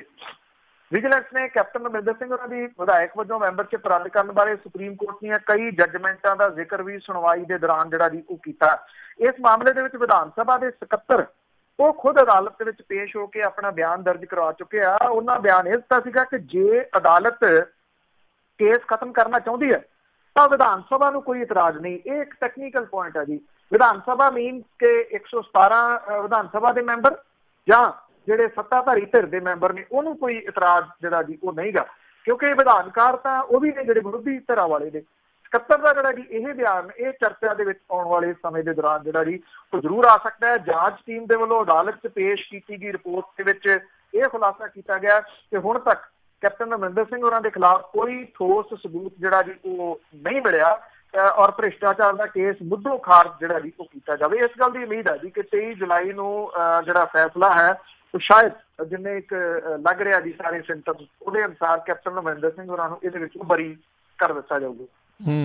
ਜੀ ਅਗਲੀ ਜਿਹੜੀ ਆਪਾਂ ਗੱਲ ਕਰਦੇ ਕਹਿੰਦੇ ਮੋਗੇ ਵਿੱਚ ਜਿਹੜੀ ਸਿਆਸਤ ਦੀ ਜਿਹੜੀ ਅੰਦਰੂਨੀ ਜੰਗ ਸਿਖਰਾਂ ਤੇ। ਐਕਚੁਅਲੀ ਜੀ ਇਹ ਸ਼ੁਰੂ ਹੋਈ ਕਿੱਥੋਂ ਦੇ ਪ੍ਰਾਈਵੇਟ ਚੈਨਲ ਦੇ ਵੱਲੋਂ ਇੱਕ ਗੈਂਗਸਟਰ ਜਿਹੜਾ ਸੀਗਾ ਉਹਦੀ ਗੱਲਬਾਤ ਜਿਹੜੀ ਸੀ ਉਹ ਪ੍ਰਸਾਰਿਤ ਕਰਤੀ ਜੀ ਉਹਦੇ ਇੱਕ ਸਾਥੀ ਦੇ ਸਹਿਯੋਗ ਦੇ ਨਾਲ। ਉਹਨੇ ਕੁਝ ਗੰਭੀਰ ਦੋਸ਼ ਜਿਹੜੇ ਸੀਗੇ ਜੀ ਉਹ ਲਾਤੇ ਨਿਹਾਲ ਸਿੰਘ ਵਾਲਾ ਦੇ ਜਿਹੜੇ ਜੀ ਕਾਂਗਰਸੀ ਮਹੇਸ਼ਿੰਦਰ ਹਮੇਸ਼ੀ ਪਹਿਲਾਂ ਅਕਾਲੀ ਦਲ ਹੁੰਦੇ ਸੀ, ਟਿਕਟ ਨਹੀਂ ਮਿਲੀ ਛੱਡ ਕੇ ਕਾਂਗਰਸ ਚਲੇ ਗਏ ਸੀ ਵਿਧਾਨ ਸਭਾ ਚੋਣਾਂ ਦੇ ਦੌਰਾਨ। ਉਹਦੇ ਉੱਤੇ ਤੇ ਉਹਦੇ ਮੁੰਡੇ ਡੀਪੀ ਦੇ ਉੱਤੇ ਔਰ ਇਹ ਕਿਹਾ ਇਸ ਜਿਹੜਾ ਗੈਂਗਸਟਰ ਸੀਗਾ ਕਿ ਇੱਕ ਤਾਂ ਮੇਰੇ ਪੈਸੇ ਇਹਨਾਂ ਨੇ ਦੱਬ ਲਏ ਪਿਓ ਪੁੱਤਾਂ ਨੇ, ਦੂਜਾ ਉਹ ਕਹਿੰਦਾ ਕਿ ਉਹਨੂੰ ਕਹਿੰਦੇ ਕਿ ਪੈਸੇ ਤਾਂ ਤੇਰੇ ਮਿਲ ਜਾਣਗੇ ਪਰ ਤੂੰ ਸਾਡਾ ਕੰਮ ਕਰ। ਕੰਮ ਕੀ ਕਰਕੇ ਬਾਘੇ ਪੁਰਾਣੇ ਤੋਂ ਜਿਹੜਾ ਵਿਧਾਇਕ ਹੈ ਦਰਸ਼ਨ ਸਿੰਘ ਬਰਾੜ ਉਹਨੂੰ ਦੁਲੇ ਲਾਉਣਾ। ਇਹ ਗੱਲ ਉਹਨਾਂ ਨੇ ਜਿਹੜੀ ਜੀ ਚੈਨਲ ਦੇ ਉੱਤੇ ਜਦੋਂ ਇਹ ਕਹਿ ਦਿੱਤੀ ਤੇ ਇਹਦੇ ਨਾਲ ਇੱਕ ਜਿਹੜਾ ਜੀ ਹੋ ਹੱਲਾ ਕਾਫੀ ਵੱਡਾ ਸ਼ੁਰੂ ਹੋ ਗਿਆ। ਦਰਸ਼ਨ ਸਿੰਘ ਬਰਾੜ ਹੋਰੀ ਇੱਕ ਇੰਟਰਵਿਊ ਦੇ ਵਿੱਚ ਜਿਹੜਾ ਜੀ ਉਹ ਇਹ ਬੋਲਦੇ ਰਹੇ। ਉਹਨਾਂ ਨੇ ਤਕਰੀਬਨ 6 ਕਤਲਾਂ ਦੀ ਗੱਲ ਜਿਹੜੀ ਜੀ ਉਹ ਕਹਿਤੀ, ਫਲਾਣੇ ਦਾ ਫਲਾਣੇ ਟਾਈਮ ਹੋਇਆ, ਫਲਾਣੇ ਦਾ ਫਲਾਣੇ ਟਾਈਮ ਹੋਇਆ, ਬਿਨਾਂ ਸਬੂਤਾਂ ਤੋਂ ਜਿਹੜਾ ਜੀ ਹੁਣ ਜੀ ਮਤਲਬ ਕਿ ਜਿਹੜਾ ਇਹ ਕਹਿ ਦੇਣਾ ਕਿ ਦੋਸ਼ ਲਾ ਦੇਣਾ ਆ ਵੀ ਉਹਨੇ ਕਰਾਇਆ ਸੀ, ਆ ਵੀ ਉਹਨੇ ਕਰਾਇਆ ਸੀ। ਜਦੋਂ ਕੋਈ ਸਬੂਤ ਹੋਵੇ ਫਿਰ ਤਾਂ ਜਿਹੜਾ ਜੀ ਉਹ ਕਿਹਾ ਜਾਵੇ। ਇਹ ਹੋਛਾਪਨ ਜਿਹੜਾ ਜੀ ਉਹ ਵਿਧਾਇਕ ਦੇ ਵੱਲੋਂ ਦਿਖਾਇਆ ਗਿਆ, ਕਿਉਂਕਿ ਇੱਕ ਜ਼ਿੰਮੇਵਾਰੀ ਵਾਲੇ ਅਹੁਦੇ ਦੇ ਉੱਤੇ ਬੈਠੇ ਹੋਏ ਵਿਅਕਤੀ ਨੂੰ ਦੋਸ਼ ਲਾਉਣ ਤੋਂ ਪਹਿਲਾਂ ਜੇ ਉਹਦੇ ਕੋਲ ਇੱਕ ਸਬੂਤ ਨਹੀਂ ਹੈਗੇ ਤਾਂ ਏਦਾਂ ਨਹੀਂ ਜਿਹੜੇ ਜੀ ਉਹ ਲਾਏ ਜਾ ਸਕਦੇ। ਏਦਾਂ ਤਾਂ ਤੁਸੀਂ ਕਿਸੇ ਦੇ ਉੱਤੇ ਵੀ ਕਹਿ ਦਿਓ ਕਿ ਉਹ ਫਲਾਣੇ ਨੇ ਇੰਨੇ ਮਰਵਾਏ, ਫਲਾਣੇ ਨੇ ਇੰਨੇ ਮਰਵਾਏ ਨੇ, ਬਿਨਾਂ ਕਿਸੇ ਜਾਣਕਾਰੀ ਤੋਂ। ਜਦੋਂ ਇਹ ਸਾਰਾ ਕੁਝ ਸਾਹਮਣੇ ਆਇਆ ਤਾਂ ਜਿਹੜੇ ਮਹੇਸ਼ਿੰਦਰ ਮੇਸ਼ੀ ਤੇ ਉਹਦਾ ਮੁੰਡਾ ਡੀਪੀ ਆ ਉਹ ਵੀ ਸਾਹਮਣੇ ਆਏ ਜੀ। ਉਹਨਾਂ ਨੇ ਇਹ ਗੱਲ ਕਹੀ ਕਿ ਇਹ ਸਿਰਫ ਉਹਨਾਂ ਨੂੰ ਸਿਆਸਤ ਦੇ ਵਿੱਚ ਰੋਕਣ ਤੋਂ ਇੱਕ ਘੜੀ ਘੜਾਈ ਸਕੀਮ ਹੈ। ਉਹਨਾਂ ਨੇ ਇਹ ਕਹਿਤਾ ਕਿ ਜਿਹੜਾ ਇਹ ਗੈਂਗਸਟਰ ਬੋਲਦਾ ਸੀਗਾ ਇਹ ਤਾਂ ਦਰਸ਼ਨ ਸਿੰਘ ਬਰਾੜ ਹੋਰਾਂ ਦਾ ਖਾਸ ਹੈ। ਉਹ ਕਹਿੰਦੇ ਕਿ ਸਾਨੂੰ ਬਦਨਾਮ ਕਰਨ ਦੇ ਵਾਸਤੇ ਇਹਨੂੰ ਵਰਤਿਆ ਗਿਆ। ਇਹ ਵੀ ਕਹਿ ਦਿੱਤਾ ਕਿ ਜੇ ਇਹਦੇ ਸੰਬੰਧੀ ਕੋਈ ਜਾਂਚ ਹੋਵੇ ਤਾਂ ਉਹ ਜਾਂਚ ਦੇ ਵਿੱਚ ਸਹਿਯੋਗ ਦੇਣਗੇ। ਉਹ ਕਹਿੰਦੇ ਕਿ ਇਹ ਸਹੁੰ ਦੀ ਗੱਲ ਕਹੀ ਸੀ ਦਰਸ਼ਨ ਸਿੰਘ ਬਰਾੜ ਹੋਰਾਂ ਨੇ, ਉਹ ਕਹਿੰਦੇ ਉਹ ਆਪਣੇ ਪੁੱਤ ਦੀ ਸਹੁੰ ਖਾਣ ਨੂੰ ਤਿਆਰ ਹੈ ਤੇ ਦਰਸ਼ਨ ਸਿੰਘ ਬਰਾੜ ਹੋਰੀ ਵੀ ਇਸੇ ਤਰ੍ਹਾਂ ਕੀ ਕਰਨ ਦੇ ਵਾਸਤੇ ਤਿਆਰ ਨੇ ਕਿ ਕਿਤੇ ਜਾ ਕੇ ਉਹ ਸਹੁੰ ਜਿਹੜੀ ਆ ਉਹ ਖਾਣਗੇ। ਇਹਦਾ ਅੱਗੋਂ ਮੋੜਵਾਂ ਜਵਾਬ ਤਾਂ ਨਹੀਂ ਆਇਆ। ਪਰ ਜਿਹੜੀ ਚੀਜ਼ ਦਾ ਇੱਕ ਨਸ਼ਾ ਹੁੰਦਾ ਸਿਆਸਤਦਾਨਾਂ ਨੂੰ ਉਹ ਇਹ ਨਸ਼ਾ ਜਿਹੜਾ ਜੀ ਉਹ ਪੂਰਾ ਕਰਨ ਦੇ ਵਿੱਚ ਸਫਲ ਰਹੇ ਆ, ਕਿਉਂਕਿ ਦਰਸ਼ਨ ਸਿੰਘ ਬਰਾੜ ਹੋਰਾਂ ਦੀ ਸਿਕਿਉਰਿਟੀ ਵਧਾ ਦਿੱਤੀ ਗਈ ਆ, ਉਹਨਾਂ ਦੇ ਮੁੰਡੇ ਨੂੰ ਵੀ ਸਿਕਿਉਰਿਟੀ ਦੇ ਦਿੱਤੀ ਗਈ ਆ। ਅਕਾਲੀ ਆਗੂ ਇੱਕ ਜਗਦੀਪ ਸਿੰਘ ਗਟਰਾ ਜਿਹਦਾ ਨਾਮ ਇਹਦੇ ਵਿੱਚ ਬੋਲਦਾ ਸੀਗਾ ਕਿ ਉਹਨੂੰ ਵੀ ਬੇਲੇ ਲਾਉਣ ਦੀ ਗੱਲ ਕਹੀ ਗਈ ਸੀ, ਉਹਨੂੰ ਵੀ ਸਿਕਿਉਰਿਟੀ ਜਿਹੜੀ ਆ ਜੀ ਉਹ ਮਿਲ ਗਈ ਆ। ਉਹ ਜੇ ਉਹਦੀ ਮੈਂ ਇੱਕ ਫੋਟੋ ਦੇਖ ਰਿਹਾ ਸੀ ਅਖਬਾਰ ਦੇ ਵਿੱਚ, ਬੜਾ ਖੁਸ਼ ਜਿਹੜਾ ਜੀ ਉਹ ਨਜ਼ਰ ਆ ਰਿਹਾ ਜਦੋਂ 2 ਪੁਲਿਸ ਵਾਲੇ ਨਾਲ ਖੜੇ ਆ। ਇਹ ਕਿਆ ਨਸ਼ਾ ਜਿਹੜਾ ਜੀ ਸਾਡੇ ਇੱਥੇ ਸਿਆਸੀ ਲੋਕਾਂ ਨੂੰ ਜਿਹੜਾ ਉਹ ਅਕਸਰ ਚੜਿਆ ਰਹਿੰਦਾ। ਦੋ ਸਿਕਿਉਰਿਟੀ ਵਾਲੇ ਮਿਲ ਗਏ ਤੇ ਫਿਰ ਉਹ ਕਹਿੰਦੇ ਹੁਣ ਬੱਲੇ ਬੱਲੇ। ਜੀ ਜੀ ਜੀ। ਅਗਲੀ ਜਿਹੜੀ ਆਪਾਂ ਗੱਲ ਕਰਦੇ ਪੰਨੂ ਜੀ ਵੀ ਕਹਿੰਦੇ ਸਰੀਰ ਪੱਖੋਂ ਹੰਬੜ ਲੱਗਾ 91 ਸਾਲਾਂ ਦਾ ਸਿਆਸੀ ਬੰਦਾ। ਦੇਖੋ ਜੀ 8 ਦਸੰਬਰ 1927 ਨੂੰ ਜਨਮੇ ਪ੍ਰਕਾਸ਼ ਸਿੰਘ ਬਾਦਲ ਹੋਰੀ 91 ਸਾਲਾਂ ਦੇ ਹੋ ਗਏ ਆ ਜੀ। ਵੈਸੇ ਉਹਨਾਂ ਦੀ ਉਮਰ ਦੇ ਬਾਰੇ ਤਾਂ ਕਿਆਸ ਰਾਈਆਂ ਹੋਰ ਵੀ ਜਿਹੜੀਆਂ ਦੀ ਉਹ ਲੱਗਦੀਆਂ ਰਹੀਆਂ ਨੇ। ਕੁਝ ਜਿਹੜੇ ਜਾਣਕਾਰ ਨੇ ਉਹ ਉਹਨਾਂ ਦੀ ਉਮਰ ਇਦੋਂ ਵੱਧ ਦੱਸਦੇ ਆ, ਕੋਈ 94 ਦੀ ਦੱਸਦੇ, ਕੋਈ 95 ਦੀ ਦੱਸਦੇ ਆ, 91 ਦੀ ਵੀ ਹੋਵੇ ਤਾਂ ਉਮਰ ਥੋੜੀ ਨੀ ਗੀ। ਇਹ ਕਿਹਾ ਜਾ ਰਿਹਾ ਜੀ ਕਿ ਹੁਣ ਪ੍ਰਕਾਸ਼ ਸਿੰਘ ਬਾਦਲ ਹੋਰਾਂ ਦਾ ਸਰੀਰ ਜਿਹੜਾ ਜੀ ਉਹ ਹੰਭਣ ਲੱਗ ਗਿਆ। ਜੇ ਕਿਸੇ ਦੇ ਬਲੋਟ ਰੈਲੀ ਦੇ ਵਿੱਚ ਉਹਨਾਂ ਨੂੰ ਸੁਣਿਆ ਹੋਵੇ ਤਾਂ ਉਹਨਾਂ ਦੀ ਆਵਾਜ਼ ਵੀ ਜਿਹੜੀ ਹੈ ਜੀ ਉਹ ਦਬੀ ਹੋਈ ਸੁਣਦੀ ਆ। ਇਹ ਕਿਹਾ ਜਾ ਰਿਹਾ ਜੀ ਕਿ ਡਾਕਟਰਾਂ ਦੇ ਵੱਲੋਂ ਉਹਨਾਂ ਨੂੰ ਹੁਣ ਬਹੁਤਾ ਬਾਹਰ ਨਾ ਨਿਕਲਣ ਦੀ ਸਲਾਹ ਦਿੱਤੀ ਗਈ ਹੈ ਕਿ ਹੁਮਸ ਭਰਿਆ ਮੌਸਮ ਜਿਹੜਾ ਜੀ ਉਹਨਾਂ ਦੇ ਉੱਤੇ ਅਟੈਕ ਕਰ ਸਕਦਾ। ਪੂਰੀ ਇੱਕ ਡਾਕਟਰਾਂ ਦੀ ਟੀਮ ਜਿਹੜੀ ਆ 3 ਡਾਕਟਰਾਂ ਦੀ ਤੇ ਫਾਰਮਾਸਿਸਟ ਜਿਹੜੇ ਆ ਉਹ ਪ੍ਰਕਾਸ਼ ਸਿੰਘ ਬਾਦਲ ਹੋਰਾਂ ਦੇ ਨਾਲ ਅਪੁਆਇੰਟ ਕੀਤੇ ਗਏ ਆ। ਉਹ ਸਮੇਂ-ਸਮੇਂ ਦੇ ਉੱਤੇ ਉਹਨਾਂ ਦਾ ਚੈੱਕਅਪ ਜਿਹੜਾ ਦੀ ਨਾਲ ਕਰਦੇ ਆ। ਪਹਿਲਾਂ ਤਾਂ ਪ੍ਰਕਾਸ਼ ਸਿੰਘ ਬਾਦਲ ਹੋਰਾਂ ਨੇ ਆਪਣੇ ਵਿਧਾਨ ਸਭਾ ਹਲਕੇ ਲੰਬੀ ਤੱਕ ਆਪਣੇ ਆਪ ਨੂੰ ਸੀਮਿਤ ਕਰ ਲਿਆ ਸੀਗਾ, ਉੱਥੇ ਹੀ ਬਹੁਤੇ ਲੋਕਾਂ ਨੂੰ ਮਿਲਦੇ ਸੀਗੇ। ਪਰ ਹੁਣ ਉਹ ਬਾਲਾਸਰ ਫਾਰਮ ਜਿਹੜਾ ਹਮੇਸ਼ਾ ਚਰਚਾ ਦੇ ਵਿੱਚ ਜਿਹੜਾ ਜੀ ਉਹ ਰਿਹਾ। ਤੁਹਾਨੂੰ ਯਾਦ ਹੋਣਾ ਜਦੋਂ ਗੁਰਚਰਨ ਸਿੰਘ ਚੌੜਾ ਹੋਰਾਂ ਦੇ ਨਾਲ 751 ਹੋਈ ਸੀ ਤਾਂ ਉਦੋਂ ਬਾਲਾਸਰ ਫਾਰਮ ਦੇ ਵਿੱਚ ਹੀ ਲਿਜਾ ਕੇ ਰੱਖੇ ਸੀ ਸ਼੍ਰੋਮਣੀ ਗੁਰਦੁਆਰਾ ਪ੍ਰਬੰਧਕ ਕਮੇਟੀ ਦੇ ਮੈਂਬਰ। ਉੱਥੇ ਜਾ ਕੇ ਹੁਣ ਉਹ ਆਰਾਮ ਜਿਹੜਾ ਜੀ ਉਹ ਕਰ ਰਹੇ ਨੇ ਔਰ ਜਿਹੜੀਆਂ ਸਰਗਰਮੀਆਂ ਨੇ ਸਿਆਸੀ ਉਹ ਤਕਰੀਬਨ ਉਹਨਾਂ ਦੀਆਂ ਜਿਹੜੀਆਂ ਉਹ ਸੁੰਗੜ ਕੇ ਰਹਿ ਗਈਆਂ ਨੇ। ਇਹ ਕਿਹਾ ਜਾਂਦਾ ਕਿ ਪ੍ਰਕਾਸ਼ ਸਿੰਘ ਬਾਦਲ ਹੋਰਾਂ ਦੀ ਅਕਾਲੀ ਦਲ ਦੇ ਵਿੱਚ ਵੁਕਤ ਨਹੀਂ ਰਹੀ ਜਦੋਂ ਤੋਂ ਸੁਖਬੀਰ ਸਿੰਘ ਬਾਦਲ ਹੋਰਾਂ ਨੇ ਸਾਰਾ ਕੁਝ ਜਿਹੜਾ ਜੀ ਉਹ ਸੰਭਾਲਿਆ ਔਰ ਜਦੋਂ ਤੋਂ ਉਹ ਪਾਸੇ ਹੋਇਆ ਉਦੋਂ ਤੋਂ ਅਕਾਲੀ ਦਲ ਦਾ ਡਾਊਨਫਾਲ ਜਿਹੜਾ ਜੀ ਉਹ ਸ਼ੁਰੂ ਹੋ ਗਿਆ। ਵਿਧਾਨ ਸਭਾ ਚੋਣਾਂ ਦੇ ਵਿੱਚ ਜੋ ਹਾਲਾਤ ਅਕਾਲੀ ਦਲ ਦੇ ਬਣੇ ਉਹ ਵਿਰੋਧੀ ਧਿਰ ਵੀ ਨਾ ਬਣ ਸਕਿਆ। ਉਦੋਂ ਬਾਅਦ ਹੋਈਆਂ ਜ਼ਿਮਨੀ ਚੋਣਾਂ ਦੇ ਵਿੱਚ ਔਰ ਗੁਰਦਾਸਪੁਰ ਦੀ ਚੋਣ ਦੇ ਵਿੱਚ ਸੁੱਚਾ ਸਿੰਘ ਲਗਾਹ ਕਾਂਡ ਦੂਜੇ ਤੀਜੇ ਜਿਹੜੇ ਸੀਗੇ ਜੀ ਉਹਨੇ ਜਿੰਨੀ ਬਦਨਾਮੀ ਅਕਾਲੀ ਦਲ ਨੂੰ ਖੱਟ ਕੇ ਦਿੱਤੀ ਉਹ ਕਿਸੇ ਤੋਂ ਲੁਕੀ ਛਿਪੀ ਨਹੀਂ। ਪਿਛਲੇ ਦਿਨੀ ਮਲੋਟ ਦੇ ਵਿੱਚ ਇਹ ਆਖਿਆ ਗਿਆ ਜੀ ਕਿ ਇੱਕ ਰੈਲੀ ਜਿਹੜੀ ਰੱਖੀ ਗਈ ਸੀ ਉਹ ਵੀ ਭਾਰਤੀ ਜਨਤਾ ਪਾਰਟੀ ਕੋਲੇ ਫੜ ਮਾਰਤੀ ਉਸੇ ਤਰੀਕੇ ਨਾਲ ਅੰਮ੍ਰਿਤਸਰ ਵਾਲੀ ਜਿਹੜੀ ਚੋਣ ਵਾਂਗੂ ਕਿ ਤੁਸੀਂ ਜੀ ਬਸ ਪੇਪਰ ਭਰ ਕੇ ਚੱਲ ਜਾਓ ਦਿੱਲੀ ਜਿਤਾ ਕੇ ਅਸੀਂ ਭੇਜਾਂਗੇ। ਇਹ ਕਹਿਤਾ ਕਿ ਮਲੋਟ ਰੈਲੀ ਰੱਖੋ 3 ਸੂਬਿਆਂ ਦੇ ਲੋਕ ਜਿਹੜੇ ਆ ਉਹ ਛਾਲਾ ਮਾਰਦੇ ਆ ਜਾਣੇ ਆ। ਕੁਛ ਵੀ ਨਾ ਹੋਇਆ। ਈਵਨ ਬਠਿੰਡਾ ਲੋਕ ਸਭਾ ਹਲਕਾ ਜਿਹੜਾ ਉਹਨਾਂ ਦੇ ਕਾਬੂ 'ਚ ਕਈਆਂ ਸਾਲਾਂ ਤੋਂ ਉੱਥੋਂ ਵੀ ਲੋਕ ਜਿਹੜੇ ਸੀ ਉਹ ਨਾ ਗਏ। ਮਾਨਸੇ ਤੋਂ ਵੀ ਜਿਹੜੇ ਲੋਕ ਉਹ ਨਾ ਗਏ। ਇਹ ਕਿਹਾ ਜਾ ਰਿਹਾ ਕਿ ਅਕਾਲੀ ਦਲ ਦੇ ਵਾਸਤੇ ਇੱਕ ਬਹੁਤ ਵੱਡੀ ਸੈਟਬੈਕ ਦੇ ਵਜੋਂ ਜਿਹੜੀ ਜੀ ਉਹ ਉੱਭਰੀ ਜਿਹੜੀ ਮਲੋਟ ਰੈਲੀ ਸੀ। ਉੱਥੇ ਪ੍ਰਧਾਨ ਮੰਤਰੀ ਨਰਿੰਦਰ ਮੋਦੀ ਹੋਰਾਂ ਦੇ ਵੱਲੋਂ ਪੱਗ ਕੁਝ ਸੈਕਿੰਡ ਦੇ ਵਿੱਚ ਲਾਹ ਕੇ ਮਾਰਨੀ, ਲੰਗਰ ਦੀ ਬੇਅਦਬੀ ਹੋਣੀ ਔਰ ਸਿਆਸੀ ਰੈਲੀ ਦੇ ਵਾਸਤੇ ਗੁਰਦੁਆਰੇ ਚੋਂ ਲੰਗਰ ਜਾਣਾ ਇਹ ਭੱਲ ਖੱਟਣ ਦੀ ਜਗ੍ਹਾ ਦੇ ਉੱਤੇ ਅਕਾਲੀ ਦਲ ਦੇ ਵਾਸਤੇ ਬਦਨਾਮੀ ਦਾ ਕਾਰਨ ਜਿਹੜਾ ਜੀ ਉਹ ਬਣ ਗਿਆ। ਪ੍ਰਕਾਸ਼ ਸਿੰਘ ਬਾਦਲ ਹੋਰੀ ਉਹਨਾਂ ਨੇ ਆਪਣੇ ਆਪ ਨੂੰ ਅੰਦਰ ਤਾਂ ਜਿਹੜਾ ਜੀ ਉਹ ਤਾੜ ਲਿਆ, ਪਰ ਜਿਹੜੇ ਉਹਨਾਂ ਦੇ ਅਕਾਲੀ ਦਲ ਦੇ ਕੁਝ ਜਿਹੜੇ ਮੈਂ ਨਾ ਮਾਨੂ ਵਾਲੇ ਆ ਉਹ ਕਹਿੰਦੇ ਨਹੀਂ ਉਹ ਬਿਲਕੁਲ ਤੰਦਰੁਸਤ ਨੇ ਤੇ ਬਹੁਤ ਜਲਦੀ ਆਪਣੀਆਂ ਸਰਗਰਮੀਆਂ ਪਹਿਲਾਂ ਵਾਂਗੂ ਜਿਹੜਾ ਜੀ ਉਹ ਆਰੰਭ ਦੇਣਗੇ। ਪਹਿਲਾਂ ਵਾਂਗੂ ਕਿਵੇਂ ਆਰੰਭ ਦੇਣਗੇ? 3 ਡਾਕਟਰਾਂ ਦੇ ਜਾਂ 4 ਡਾਕਟਰਾਂ ਦੇ ਨਾਲ ਜਾਂ ਉਹਨਾਂ ਤੋਂ ਬਿਨਾਂ ਜੀ, ਇਹਦੀ ਉਹ ਡਿਟੇਲ ਨਹੀਂ ਦੱਸਦੇ ਜੀ। ਤੇ ਰਾਜੋਆਣੇ ਮਾਮਲੇ ਦੇ ਉੱਤੇ ਵੀ ਕੋਈ ਅਪਡੇਟ ਹੈ ਜੀ ਪੰਨੂ ਜੀ? ਇਹ ਐਕਚੁਅਲੀ ਨਾ ਜੀ ਜਦੋਂ 2012 ਦੇ ਵਿੱਚ ਇਹ ਸਾਰਾ ਵਗਿਆ ਸੀਗਾ ਜੀ, ਉਦੋਂ ਇਹ ਰਾਸ਼ਟਰਪਤੀ ਹੋਰਾਂ ਦੇ ਕੋਲੇ ਗਏ ਸੀਗੇ ਅਕਾਲੀ ਦਲ ਵਾਲੇ, ਔਰ ਉਹ ਫਾਈਲ ਰਾਸ਼ਟਰਪਤੀ ਹੋਰਾਂ ਨੇ ਭੇਜੀ ਸੀ ਗ੍ਰਹਿ ਮੰਤਰੀ ਦੇ ਕੋਲੇ ਜੀ। ਹੁਣ ਇਹ ਫਾਈਲ ਰਾਜਨਾਥ ਸਿੰਘ ਹੋਰਾਂ ਦੇ ਕੋਲੇ ਪਈ ਹੈ ਜੀ। ਦੇਖੋ ਜੇ ਇਹ ਮਾਮਲਾ ਹੱਲ ਕਰਵਾਉਣਾ ਚਾਹਣ, ਪਰ ਪ੍ਰੋਬਲਮ ਇਹ ਹੈ ਇਹ ਸਿੱਖ ਸਿਆਸਤ ਦਾ ਤੁਸੀਂ ਕਹ ਲਓ ਕਿ ਇੱਕ ਪਾਰਟ ਹੈ ਕਿ ਇਹਨਾਂ ਨੇ ਕੀਤਾ ਹੀ ਜਿਹੜਾ ਜੀ ਉਹ ਕੱਖ ਨਹੀਂ ਗਾ ਇਸ ਮਾਮਲੇ ਤੋਂ ਲੁਕਣਾ ਹੀ ਗਏ ਕਿ ਕੁਛ ਜਿਹੜਾ ਉਹ ਕਰਨਾ ਵੀ ਸੀਗਾ। ਹੁਣ ਜਦੋਂ ਇਹ ਮਾਮਲਾ ਫੇਰ ਭਖਿਆ ਤੇ ਫਿਰ ਭੱਜੇ ਨੇ। ਰਾਜਨਾਥ ਸਿੰਘ ਹੋਰਾਂ ਦੇ ਕੋਲੇ ਗਏ ਆ, ਉਹ ਕਹਿੰਦੇ ਆ ਮੈਂ ਫਾਈਲ ਦੇਖੂੰਗਾ, ਸਾਰਾ ਕੁਛ ਜਿਹੜਾ ਜੀ ਉਹ ਕਰੂੰਗਾ। ਜੇ ਕਰਾਉਣਾ ਚਾਹਣ, ਆਪਾਂ ਹੁਣੇ ਮਲੋਟ ਰੈਲੀ ਦੀ ਗੱਲ ਜਿਹੜੀ ਉਹ ਕਰਕੇ ਹਟੇ ਆ, ਸਾਰੀਆਂ ਸਿਆਸੀ ਧਿਰਾਂ ਤਕਰੀਬਨ ਬੀਜੇਪੀ ਨੂੰ ਛੱਡ ਗਈਆਂ। ਜੇ ਇੱਕ ਉਹਦੇ ਨਾਲ ਫਸੀ ਹੋਈ ਆ ਤੇ ਉਹ ਅਕਾਲੀ ਦਲ ਵਾਲੇ ਆ।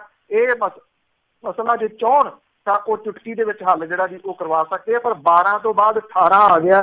ਹੁਣ ਜਾ ਕੇ ਇਹਨਾਂ ਨੂੰ ਜਿਹੜਾ ਜੀ ਉਹ ਚੇਤਾ ਆਇਆ। ਉੱਥੇ ਮੁਲਾਕਾਤ ਜ਼ਰੂਰ ਕਰਕੇ ਆਏ ਆ, ਪਰ ਉਹ ਭੁੱਖ ਹੜਤਾਲ ਬਲਵੰਤ ਸਿੰਘ ਰਾਜੋਆਣਾ ਦੀ ਜਾਰੀ ਹੈ। ਜੀ ਬਹੁਤ ਧੰਨਵਾਦ ਪੰਨੂ ਜੀ, ਤੁਸੀਂ ਸਾਡੇ ਨਾਲ ਜੁੜੇ ਇਹਨਾਂ ਖਬਰਾਂ ਬਾਰੇ ਸਾਨੂੰ ਜਾਣਕਾਰੀ ਦਿੱਤੀਆਂ। ਅਗਲੀ ਵਾਰ ਤੱਕ ਲਈ ਬੜੀ ਮਿਹਰਬਾਨੀ। ਪਿਆਰ ਭਰੀ ਸਤਿ ਸ੍ਰੀ ਅਕਾਲ ਜੀ। ਸਤਿ ਸ੍ਰੀ ਅਕਾਲ ਜੀ, ਧੰਨਵਾਦ ਜੀ, ਬਹੁਤ ਮਿਹਰਬਾਨੀ ਜੀ। ਤੇ ਸਰੋਤਿਓ ਇੱਥੇ ਹੀ ਸਾਡਾ ਅੱਜ ਦਾ ਇਹ ਪ੍ਰੋਗਰਾਮ ਆ ਉਹ ਵੀ ਹੁਣ ਸਮਾਪਤ ਆ। ਮਿਲਾਂਗੇ ਤੁਹਾਨੂੰ ਸਾਰਿਆਂ ਨੂੰ ਅਗਲੀ ਵਾਰ। ਉਦੋਂ ਤੱਕ ਲਈ ਮੈਨੂੰ ਰਾਜਕਨਵੀਰ ਸਿੰਘ ਨੂੰ ਵੀ ਇਜਾਜ਼ਤ ਦਿਓ। ਮੇਰੇ ਵੱਲੋਂ ਵੀ ਤੁਹਾਨੂੰ ਸਾਰਿਆਂ ਨੂੰ ਪਿਆਰ ਸਤਿਕਾਰ ਸਨਿੱਘੀ ਜਿਹੀ ਸਤਿ ਸ੍ਰੀ ਅਕਾਲ। ਜਿਉਂਦੇ ਵਾਸਤੇ ਰਹੋ, ਹੱਸਦੇ ਖੇਲਦੇ ਰਹੋ, ਸੁਣਦੇ ਰਹੋ ਪੰਜਾਬੀ ਰੇਡੀਓ USA।